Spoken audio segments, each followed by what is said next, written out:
తెలంగాణ ఉద్యోగులకు pending bills అయితే జమ చేయడం జరిగింది. దానికి సంబంధించినటువంటి ఇన్ఫర్మేషన్ ఇదంతా కూడా. మొత్తము తెలంగాణ రాష్ట్ర వ్యాప్తంగా మెడికల్ బిల్స్ ఏదైతే మెడికల్ రియంబర్స్మెంట్ ఉన్నాయో అవి 5,00,000 ఉన్న బిల్లు కూడా క్లియర్ చేశారు. 1000 నుంచి లక్షల్లో ఉన్న వరకు కూడా క్లియర్ చేశారు. అందులో కొన్ని నల్గొండ డిస్టిక్ ఉన్నటువంటి ఒక ఎంప్లాయీకి అయితే 54,000 చిల్లర అమౌంట్ అయితే క్రెడిట్ చేయడం జరిగింది.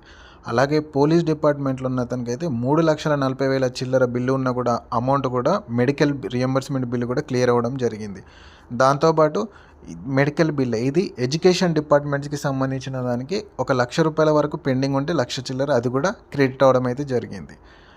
సైబరాబాద్ పోలీస్ డిపార్ట్మెంట్ ఉద్యోగులకు ఉన్నటువంటి పెండింగ్ టీఏలలో కొంతమందికి 3 టీఏలు కొంతమందికి 2 టీఏలు అయితే క్రెడిట్ అవ్వడం జరిగింది. దానికి సంబంధించినటువంటి ఒక స్క్రీన్ షాట్ ఇది పెండింగ్ ఏదైతే టీఎస్ క్రెడిట్ అయినాయో దానికి సంబంధించింది.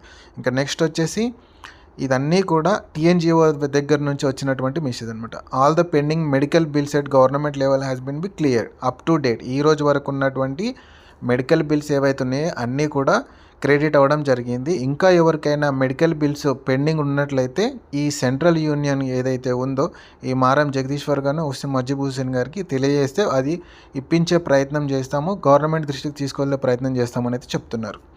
ఇంకొకటి రాష్ట్ర ప్రభుత్వ క్యాబినెట్ సబ్ కమిటీ అప్పుడు నెల 700 కోట్లు అన్నారు కదా. 700 కోట్లు కాకపోయినా 700 కోట్లలో భాగంగా మెడికల్ బిల్స్ని అయితే క్లియర్ చేయడం జరిగింది.